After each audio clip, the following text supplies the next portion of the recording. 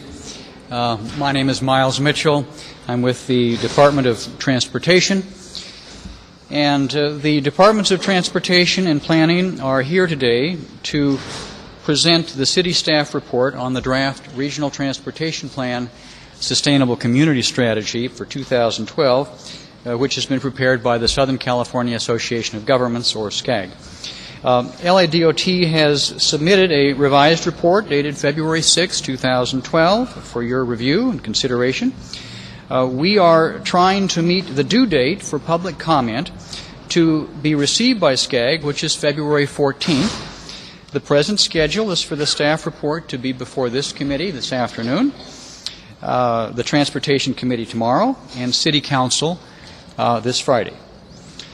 By way of background, every 4 years, SCAG prepares a regional transportation plan for the six-county region, and a major goal of the RTP is to meet the federal conformity requirements for air quality. The proposed plan, we are assured by SCAG, will accomplish that goal. Also, for 2012, the SCAG is preparing not only the RTP, but also a Sustainable Community Strategy, or SCS, as required by SB 375. The SCS will seek to reduce greenhouse gas emissions from cars and light trucks by means of several strategies, including integration of land use and transportation planning, transit system expansion, and transportation demand management. The SCS is intended to achieve greenhouse gas emission reductions of 8% by 2020 and 13% per capita by 2035, compared with 2005 levels. And SCAG's analysis indicates that the draft RTP SCS Can you speak into the microphone? will achieve these targets, yes. LADOT has coordinated the preparation of these comments on the RTP SCS with other city departments that are most impacted by the RTP. LADOT very much appreciates the cooperation of the departments of Los Angeles World Airports and City Planning, each of which have provided comments. In October 2011, the City Council adopted a city staff report dated September 21st, 2011, which provided comments on draft scenarios for the RTP SCS. And specifically, the report identified RTP SCS strategies. Just move the microphone closer to you, and we're going to hear you a lot better. Just move it towards you. There you go. All right. That city staff identified RTP SCS strategies that city staff believe would, if adopted, have a potential impact on the city. One of the objections of the September 2011 report was for the city's comments to be incorporated into the RTP SCS.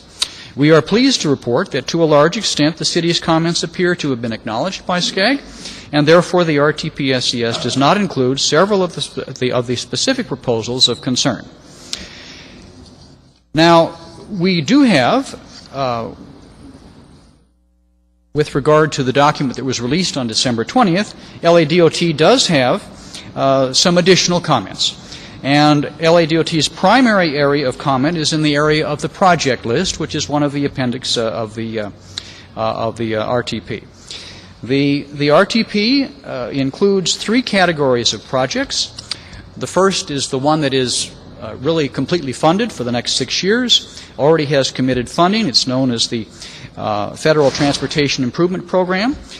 The second category is known as the financially constrained list projects, where there is reasonably available funding. And the third category is the strategic plan, representing an unconstrained list of potential projects that the region would pursue given additional funding and commitment. LADOT has looked at the FTIP list, the first category. We've looked at the constrained list, the second category, and find that those lists generally include all of the projects that we believe should be included. We have, however, regarding the strategic plan list, in an effort to expedite many unfunded projects, we have prepared a list of approximately 90 projects that the city is requesting to be added to the strategic plan. We have actually presented this list informally to SCAG. They welcome it. They like the list that we prepared, and they're looking forward to receiving that list. We have also requested that the RTP include substantial emphasis on the Los Angeles Bicycle Plan, mobility hubs initiatives, which are being pursued as first mile, last mile strategies. These may already be included in the constrained plan, but if not, we want them to be added to the strategic plan. And also, I should mention that Metro has also reviewed the RTP and found that it includes all of the projects, including Measure R, many transit projects, and so forth, that are in the Metro 2009 Long-Range Transportation Plan. So these are our basic, our primary comments that are included in our report for your consideration. Planning Department is here to discuss their comments that are attached to our report, and we could take questions at any time. Thank you. Thank you very much.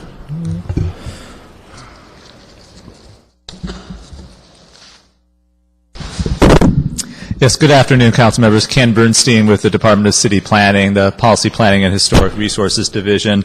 I'll be brief, but just wanted to briefly summarize the Department of City Planning's comments. As Mr. Mitchell indicated, we have included a letter to SCAG as part of the city's transmittal, and our department has worked very closely with SCAG in the development of the RTP SCS, both in developing the integrated growth forecast and in understanding the city's land use plans and programs. Our comments focus on 5 areas, just very briefly. First, we've sought to clarify the definition of what is the SCS calls high-quality transit areas where growth is focused. These are the half-mile areas around our transit stations, and the Sustainable Community Strategies frames growth patterns as to what is both within those areas and then outside those areas.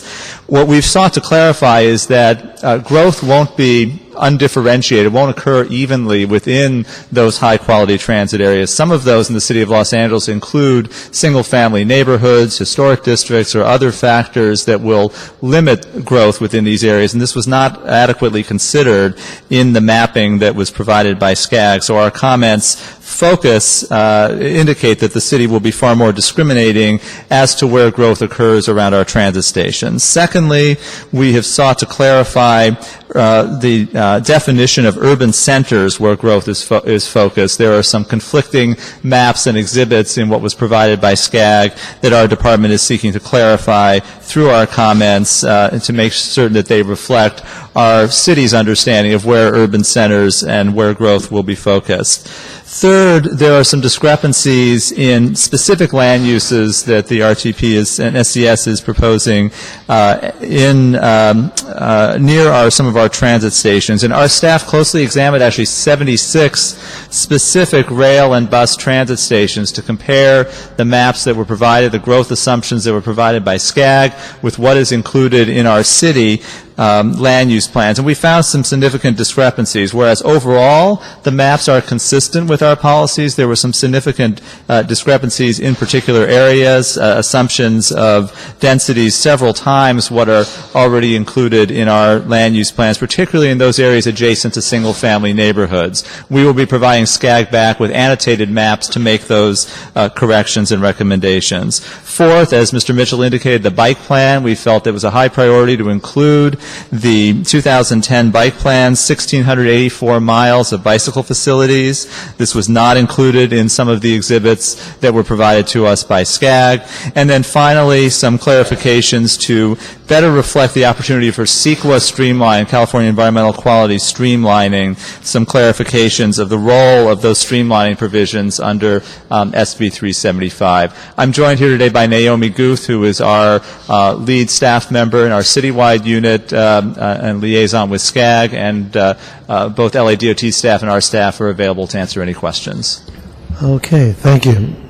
See no other presentations. We have both from DOT and planning. Any questions from my colleagues on this matter? Seeing none. You do have a question? Staff up here. Have to come over to the mic, please. For those projects that the city brought to the attention of SCAG and were not listed, main reasons were not funded, not viable. Did they make a judgment call where they thought these projects were not viable or not? Or what was the main reason why would they not include several of our proposals? Actually, I'm not sure I conveyed accurately the intent of our report in this area. Really, all of the projects that we think should be included in terms of specific projects are in the FTIP or the constrained plan. We did, with one exception, which we list. It happens to be a Transit Bureau project dealing with replacing 5 buses with clean fuel buses. But we did feel that, as Mr. Bernstein has indicated, there could be more emphasis on the bicycle plan and mobility hubs, which are 2 powerful initiatives within our department. But really, other than that, there are no specific omissions that I'm aware of to the project list. Okay. And we've been working on a streetcar And is that something that would be listed here as something that would have some future impacts, or would there be some reason why we wouldn't include that? I'm going to call Tom Carranza of our department here to help me out. He is more familiar with the streetcar and the status of that. Please, Tom. Hi, good afternoon, Tom Carranza with the LADOT. We'll find out. Okay. Yeah, I'm not sure if the streetcar is on the list, but we'll double check. Gotcha. And so we still have some time to make that known to We have SCAG, time. et cetera, if we get on this list. Okay. My final question is, and if you need some information on that, you could contact Jessica Weathington McLean and my staff. We've been working with LA Go Streetcar Inc. to get that going. That's the nonprofit that's doing that. Finally, considering that we have many of our community plans are outdated, need to be updated, but yet we're using those as a base for which to forecast or predict future population growth and activity. Isn't this whole procedure skewed to some extent because we're using very outdated community plans? Well, in many cases, yes, we are updating our community plans. What we are attempting to incorporate many of these assumptions.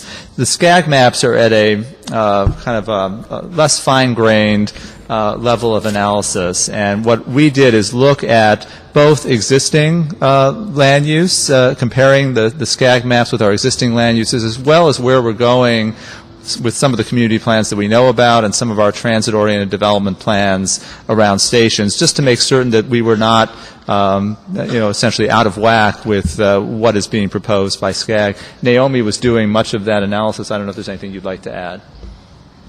Naomi Guth, Department of City Planning. SCAG makes pretty clear in the SCS that the land use plans are within the jurisdiction of the individual cities and counties to implement, and the document acknowledges that many general plans do not go as far out as 2035. So this is very much a visionary kind of exercise. The state under SB 375 does require us to go out that far.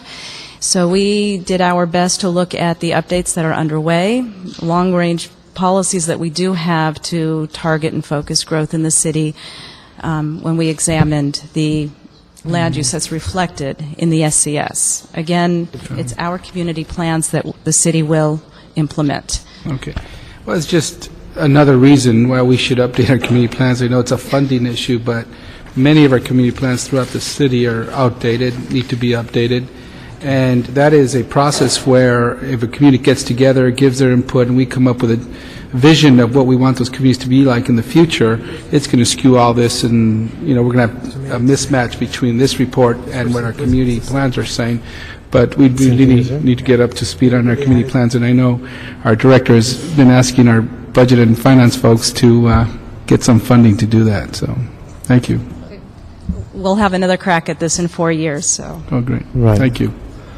Right, so this is a state-mandated 4-year cycle. We have to update and continue providing this information. So I appreciate your hard work on this. And yes, and this is the first sustainable community strategy under the new state requirements. So it's a very important milestone. Great. See no other questions? Then based on the February 6, 2012 revised report, we have specific language I'd like to read into the record as recommendations. Item 1, approve the comments provided in this report as the City of Los Angeles comments related to transportation in the SCAG draft 2012 Regional Transportation Plan Sustainable Community Strategy. Well, before I go further, I do have one card, Kate Bartolo. I was going down that line and caught myself. So Kate, come on up.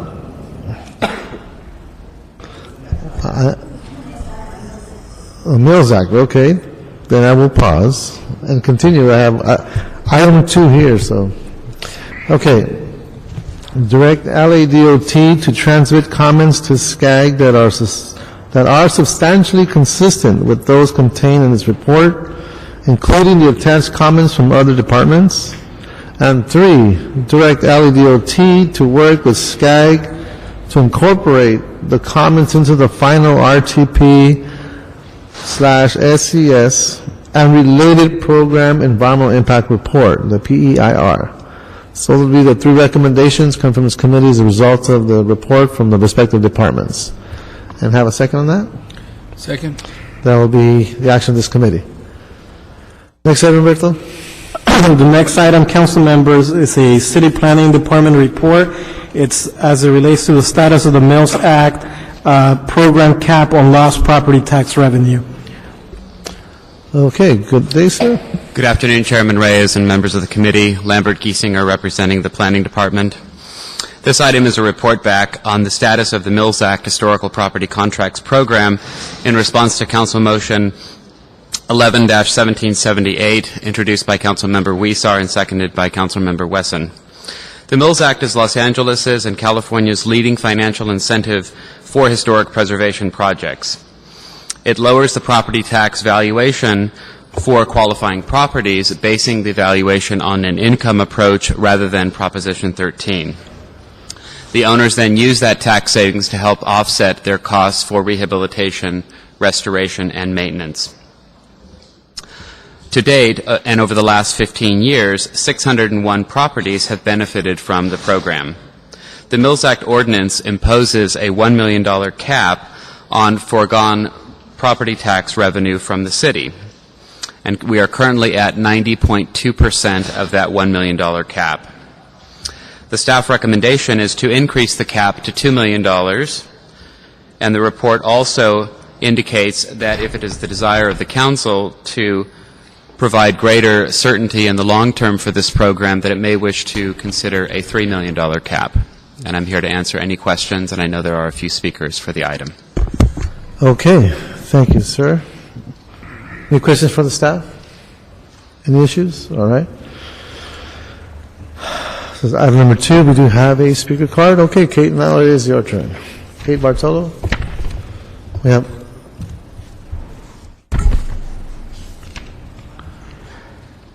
And as you're coming up, Kate, I do have a Rye Berg, but it says here general public comments. I'm assuming you want to speak during public comment.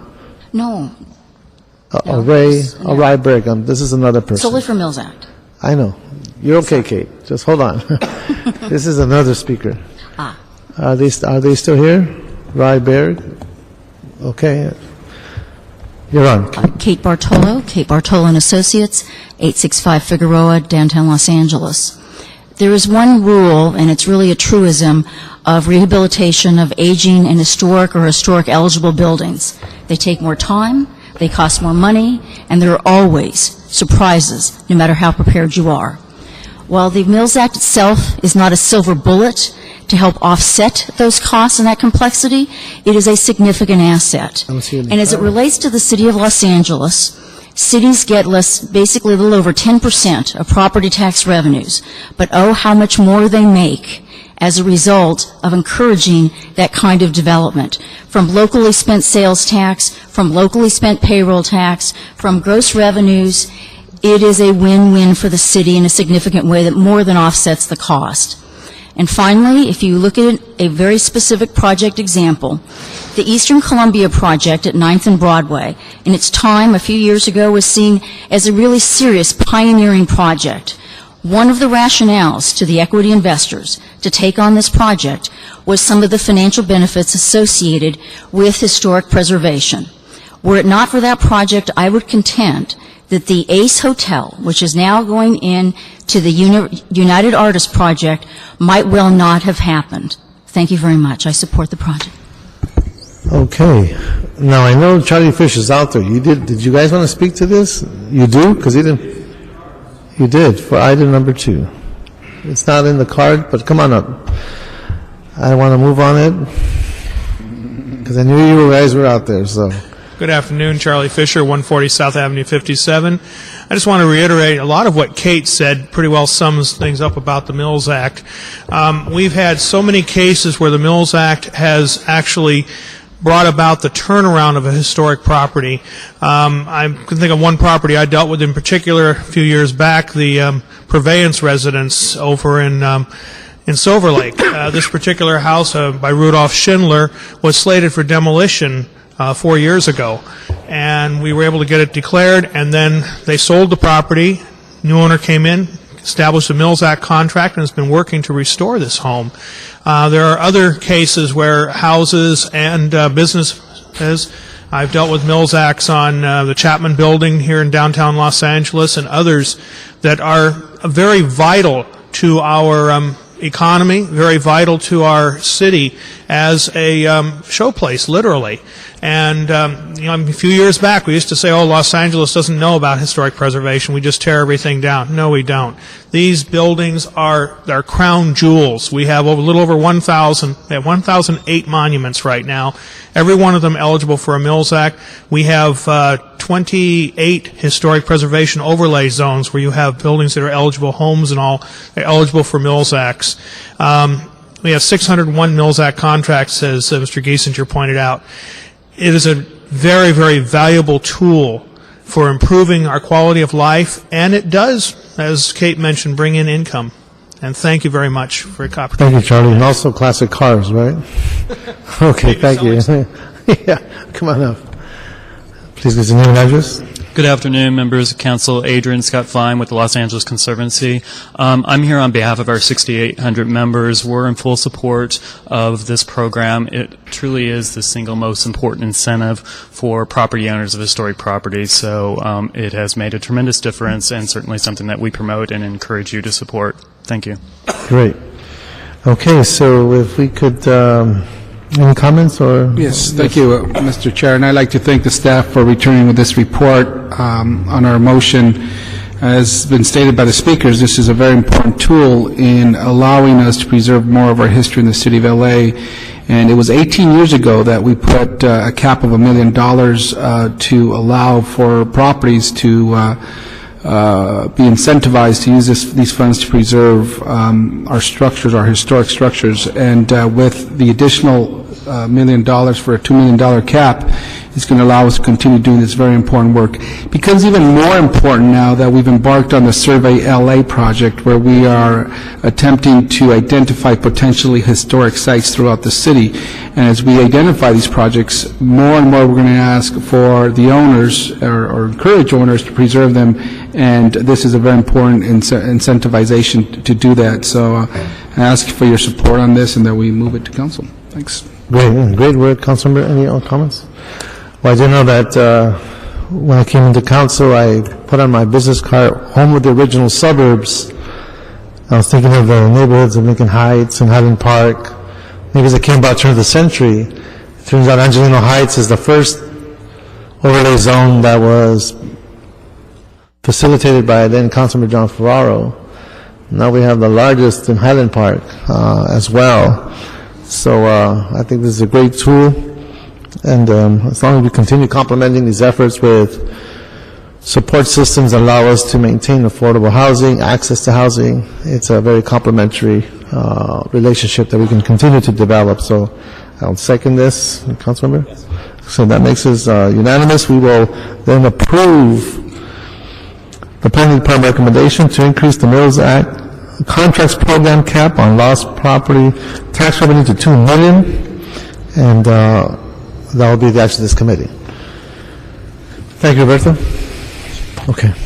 The next items, council members, are interrelated. They're item 3, which is a development agreement between the city and Westfield, and item 4, which is an appeal by Mr. Gordon Murley and Mr. Jeff Bornstein relative to 2 conditional uses and a project permit compliance for the Westfield project in CD3. Okay, so we have had this in front of us. We did have public comment already. We had substantial discussion. Please have the summary, please. Good afternoon, Councilman Reyes and members of the committee. Elvin Nunez O'Donnell with the Department of City Planning, assigned to the Village at Westfield Topanga project. It's approximately a 1 million square foot mixed-use project to be developed in 2 phases in Warner Center, which includes a Costco, shopping center, retail, restaurants, hotel, and office uses.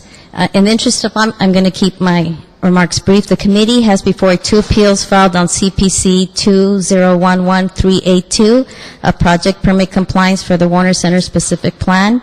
a conditional use for an master alcohol permit, and a conditional use for auto-related uses. Staff has reviewed the appeal points and is prepared to respond to any questions. The department has submitted 4 minor typographical corrections to the Madam Clerk, which you should have in your possession. In addition to the appeals, a development agreement for a 15-year term as recommended by the City Planning Commission is also before you for discussion on the village project. The applicant's representative is here and can speak to the changes in the development agreement, CEQA findings. The city attorney is also available, and staff is available for questions. Okay, thank you. We do have Councilmember Zine here, but as you come up to Councilmember Zine, I'd like to ask City Attorney, since we had public comment, Mr. City Attorney, we do also have the appellants here. Do we open for appellants again, or do we continue with the discussion? If there's something significantly new that's been introduced, you need to reopen the public hearing, but if not, you've already held it. So we are held in suspense until we hear from Councilmember Zine if there's anything new. Yes, that's correct. Okay. Councilmember Zine. There's nothing new. Okay. Is that right? No reason to open a public comment. Thank Okay. you, Mr. Chair. Mr. Englander, I want to express my appreciation for the time to testify, and I sat on this committee in the past, and I know the painstaking task you folks go through, Mr. Weezar. This project's been a long time in coming. It is at the vicinity, the location of Topanga and Victory Boulevard, abandoned theater for many, many years. Westfield purchased property a number of years ago, and they've renovated the north side, the old Topanga Plaza, and it's now a state-of-the-art shopping complex with Neiman Marcus and Sears and Target and Trader Joe's, and you name the store, it's there. This second phase, which we've labored long and hard for with my office, my planning deputies, the community, to come up with a plan that's going to work for the community. And we believe that this plan will work for the community. It's a 31-acre site, and on this 31-acre site, the development plan calls for a lot of amenities for the community. There's an abandoned Black Acus, an abandoned Chinese restaurant, a lot of abandoned property there, a lot of open space there. This project will add the quality of life to that community, the Woodland Hills community. And what drew a lot of attention away from the entire development was a Costco. And Costco is a major retailer, had meetings with the mayor regarding bringing more Costcos into the community of the city of Los Angeles. So we're very pleased that after a long, long process, a lot of meetings, a lot of changing, and a lot of compromise by both Costco, Westfield, and the community, that we've come up with a plan that we believe will be very positive for the community. So my office is signing off on this. We have reviews down the road. They've been very, very responsive. Westfield has been very responsive to all of our needs, all the concerns, and Costco along with them. But this is not a Costco development. This is a 31-acre site where there will be a lot of amenities for the community. A community center will be established there, a senior community center, senior citizen community center, along with some other wonderful opportunities for the community to benefit. So I just want to offer my support for this. Again, we've worked a long, long time to come to this point, and I know this has been continued for a few weeks because we were still working out the details, but we have 99% of the community supportive. There's always a few that oppose whatever you want to do for a benefit, but I will tell you candidly, and I live in the district, live in this community, very focused on this, and I've spent a lot of time with my staff making sure this fits that particular site. So again, 31 acres, which will be a beautiful development of a major build-out to help. We've got traffic improvements, we've got community enhancements, and at their expense, they're going to do a community center, a senior center, and other amenities for the people of the Southwest San Fernando Valley, in particular, the Southwest region, District 3. So encourage your support. We have our stamp approval. And again, we've got some time frames along the way that we will meet again with the developers, Westfield, to make sure that we're on track. So I don't have anything negative to say other than it's been a long time in coming, and we give it our stamp of approval from the 3rd Council District. I thank you. So, Mr. Zine, my assumptions are the issues and the concerns that were raised have been addressed through with a condition or another that will be submitted for the record. Yes. Would that be accurate? Yes, that's from my office and also from the city from the planning department, the city attorney's office. I mean, everyone's come together. So everyone who's involved in it has come together on not just the Costco, but the understand. development of 31 acres, yes, we're all in accord on it. Okay, and for the record, I want to ask my colleagues, have you had the opportunity to review the tapes to make sure that you can vote on this committee? It's the transcripts. Transcripts? Great. Councilmember? Being a new member of the committee, so I guess I need a city attorney clarification on the vote. My staff has reviewed tapes, have had briefings on that, and so the question is, am I able to vote on it? Based on I would recommend that you do not, since you haven't actually heard all the testimony. So you should probably abstain and leave for this item. Okay. Right. We love you, man. Councilmember Engler is used to getting kicked out of the room. Get kicked out of better places. Yes, you have. Okay, so come on back. After we vote on this, we'll ask you to come on back. Okay. Yeah. Okay. So he does he have to physically leave the room? It's always a better, yes, he does. Okay, he has to physically leave the room. Okay, he'll be back. All right, so... Anything else for me? If that, No, Paul, thank you for your hard work, your staff's work, and it's been complicated and contestuous, but you're here now, and let's hear the rest of the conditions, then we'll move from there. Thank you. Jonathan Brand and Dan Skolnick, they both worked very, very hard on this matter, along with Michael LeGrand. We've had a lot of meetings, and along with the Westfield, the Costco, the community, number of meetings, so I'm glad we come to this point. Thank you very much. Great, thank you, Councilman Zion. So, for the record, I mean, that's an applause before we finish. That's pretty good, Dennis. For the record, can you submit the conditions, please? That way we can have everything buttoned up for council. Sure. Daniel Skolnick for Council District 3. We started with Y. Thank you, Councilman. We thank staff for their hard work. The council office does have a few unresolved issues here, but we're working with Westfield on that, and I think we've come to the conclusion that we're going to have everything in order for council. And so what we're going to do today is we're going to show you all of our progress, and we're looking to move this forward. I want to be clear that the council office does want to see, prefers to see, and is recommending that we see a recommendation to the full council on this item. So from CD3, you should, I believe you should have revised conditions before you. I want to discuss a few changes here. Regarding item 44, what we'd like to do is strike that and adopt the original CPC recommended language. Before we keep going, can we have the staff up here to make sure we're all on the same page? I want to make sure what Mrs. Skolnick is reading is what you're familiar with, so that the report is accurate when it comes to council. So go ahead, Mr. Skolnick. Yes, Councilman Reyes, the council office and Department of City Planning, Transportation, and City Attorney staff have all been working very close together, actually all the way up to the level of the director. We've discussed many of these conditions, and this change that we're discussing at this time was vetted by staff. Okay.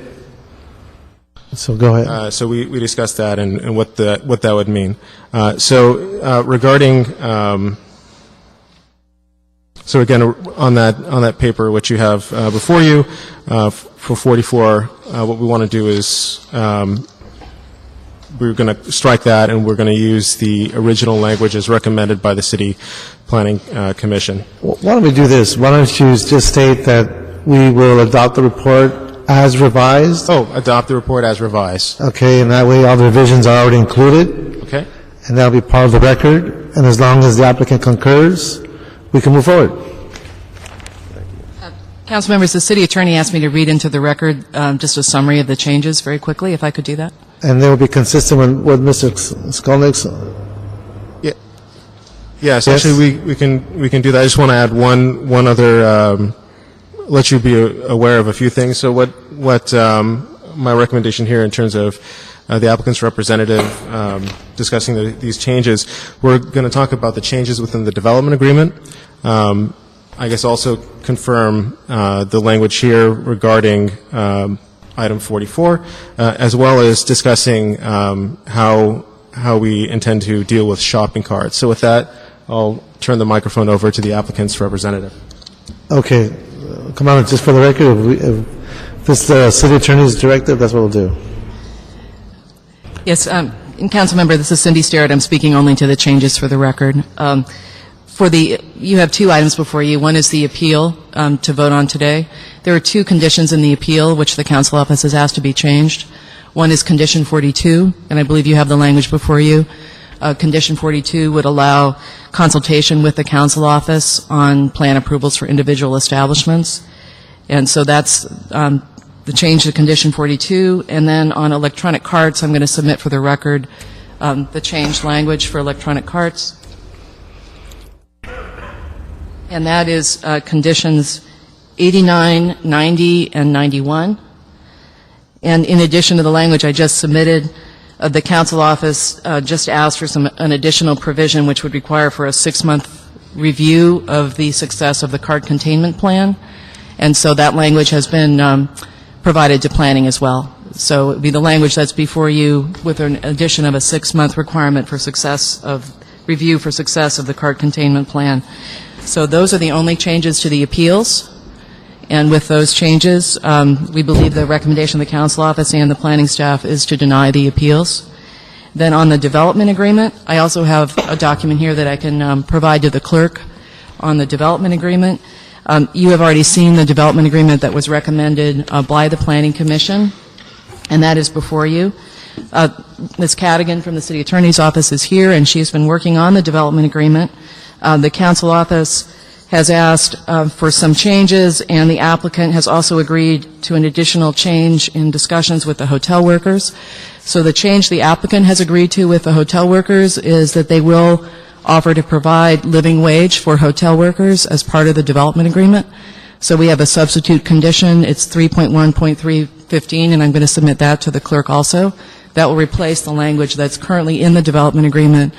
The Planning Commission's recommendation was that living wage would only be provided in the event financial assistance was provided by the city, but the applicant has reached a different understanding, and so I'm going to offer that for the record.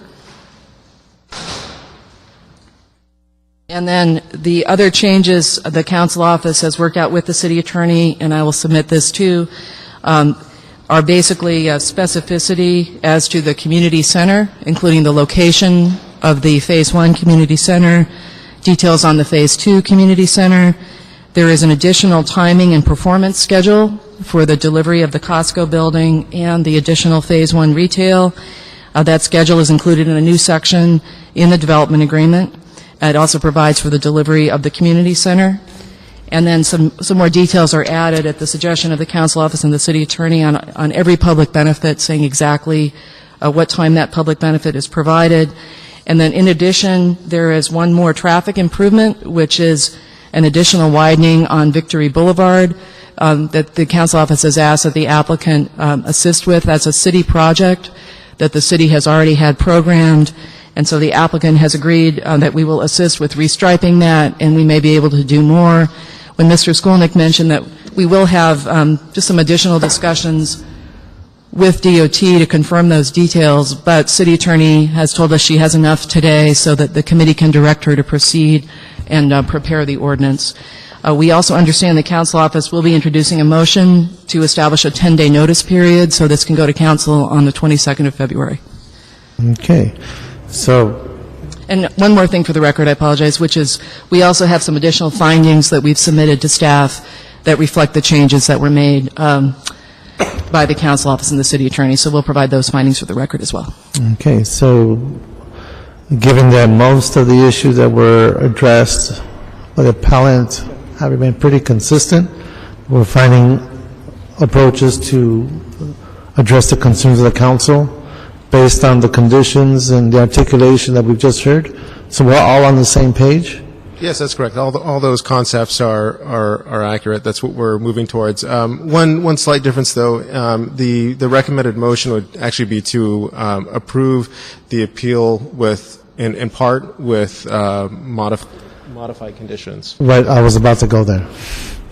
Okay, so on number 3, we can request the city attorney prepare an ordinance to execute the development agreement. That'd be the action for number 3. And number 4 will be to grant the appeal in part with modified conditions. That'd be action for items 3 and 4. Councilmember second. Go ahead. Okay. Mr. Chair, just to clarify for when it comes to the timing of activities, the appeal is scheduled for council on February 22nd. So the development agreement, in order to have the ordinance and the whole matter scheduled and noticed in time for the 22nd, the motion to shorten the notification dates from 24 days to 10 days needs to be introduced and adopted by council tomorrow, as well as the development agreement ordinance needs to be submitted by the city attorney's office tomorrow. Are we prepared to do that? I believe that the development agreement has not been finalized yet, so there's a disconnect on the timing. So my understanding from Ms. Cadigan that's in my office is that once she gets direction, she can prepare the development agreement, and then the 24-day notice period would apply, unless the council changes it, but they haven't done that yet. Council. Let's go next, CD3. We do have a motion prepared, and we've reviewed it and discussed it. We are still looking at that and considering, but my understanding is it's very likely that it'll be introduced tomorrow. Okay, so Well, there are two issues. One is the motion, well, one is for the development agreement, and that is just how quickly we could get it back from the city attorney's office, correct? The other issue is getting this motion through in time so that we could cut back on the notification procedures. If we introduce the motion tomorrow, there is very little chance, these are just the rules, that it will be acted upon tomorrow. So the city clerk, if we want to effectuate a February, is it 22nd, 23rd? What date are we looking for? Councilmember, it is noticed for Wednesday, February 22nd. Yes. So if we introduce the motion, if the council office introduces the motion tomorrow, and we act, how quickly can we act upon that motion to get it back in council by the 22nd? If the motion to shorten the notification period is introduced and adopted by council tomorrow and adopted forthwith, then that would shorten the notification time to 10 days. However, prior to when the notification can be submitted, there must be an ordinance submitted by the city attorney's office prior to a notice being placed. The notice will be placed in order for the 22nd council meeting. The notice will appear in the newspaper on the 10th. However, the newspaper needs a written notification submitted by Wednesday. Mr. Weezer, if I may. Yeah, go ahead, sure. So we need a commitment from the city attorney to meet the deadline just articulated by Madam Clerk. So, and you're telling us you don't know if we're ready? Well, why don't you can ask Ms. Cadigan to come up here, but my understanding is that she's not able to finalize it until she gets information from the parties involved. She may have that information now, but she needs a little time to finalize the document. Can you give a call into her? She's right here. She's here? Oh, come on up. And council members, our understanding was that the councilman asked her to proceed today, and if he wants to make changes at council, he would do that. Well, let's hear it straight from the city attorney. Good afternoon, Laura Cadigan, Deputy City Attorney. What has been stated here previously is correct. After I get direction from Plum as to how we'd like to revise the development agreement going forward to council, I can revise the document accordingly. I need to get all parties on board with all language finalized, all exhibits, a final document, and then I can draft my report, which then obviously needs to get reviewed internally by the city attorney's office, as do all ordinances do. After that is completed, then I can then submit the final package to the clerk. So the real question here is, Can I do it in 24 can you hours? do it? I don't think it's going to be done in 24 hours. You do not? No. Well, and as Laura said, it's not just her finishing it, it's our internal review process. We'll do everything we can to get it done. But believe me, I know you can. I'm not doubting your capacity here, Mr. City Attorney. I think there's 24 hours and there's a lot of work in those 24 hours. That's what we're up against.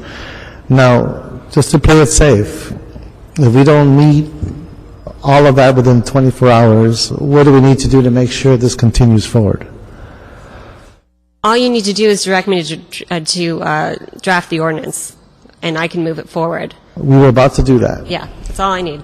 Okay, so let's just cut to the chase. We're going to do that right now, and we can move forward. And you're okay with that, Madam Clerk? Mr. Chair, in order to meet the 22nd, an ordinance must be submitted by tomorrow morning. However, just from this conversation, it appears it is unlikely to occur. So it is up to the committee, but the notice to shorten the days cannot be processed until there is an ordinance, because that's what the notice is supposed to do. So the 22nd date is not possible. Sorry.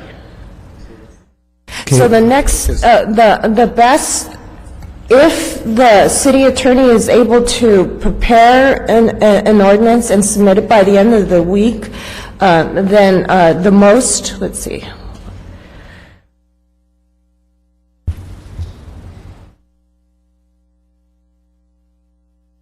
Then the 24th council date is the earliest that the notice can be done, and are all parties comfortable with that? We're hearing direction from the clerk that I'm hearing you, Madam Attorney, are saying you can get it done in 24 hours. I'm hearing you say that? I can't get it done in 24 hours. Is not You what cannot. Yeah, I see that as highly unlikely. Okay, so then the backup date is the 24th. Yes, Mr. Chair. Okay, so can we live with that? All parties here? I will do my best. I can't commit people that aren't here in my office, but I will do my best. Okay. And just on behalf of the applicant, we can grant another extension to the 24th. If it goes past that date, it would be very difficult for us to get Costco's building built before their existing lease expires. So if everyone could make the 24th, that would make a huge difference to us to be able to deliver this tenant for Los Angeles. Okay, so Mr. Chair, just a suggestion, the motion to shorten the notification period, if that can go forward, then that way, whenever the ordinance comes in, the notification period is reduced from 24 to 10. and we can live with that, correct? Yes. Okay. All right, so let that be the goal. And I'll go ahead and, again, express the directive to request the city attorney to prepare an ordinance to execute the development agreement. That's number 3. And number 4, to grant the appeal in part with modified conditions, with the understanding that we'll get a letter of extension to move for the 24th in council. Yes, for all 3 items, because I think the track map from last week, plus the appeals, plus the development agreement. So I think that covers all our bases. Mr. City Attorney? Yes, I believe that it does. Okay, so that will be the action of this committee. Thank you very much. Thank you very much. Thank you. Okay, so that takes care of, what's next, Roberto? That would be the closed session item, Councilman. The city attorney settlement case, Saunders versus City of LA. Okay, before folks,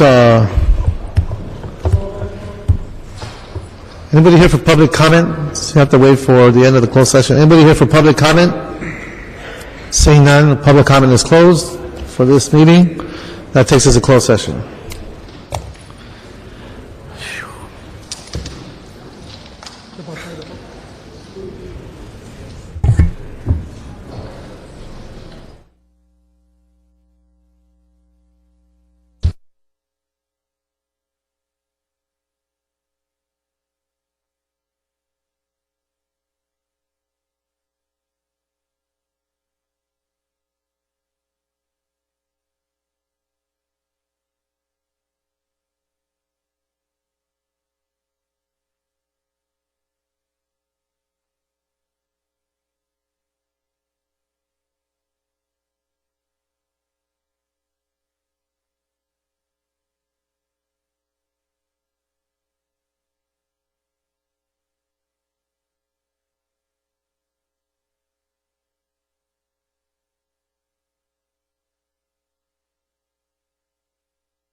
Okay, we're fine?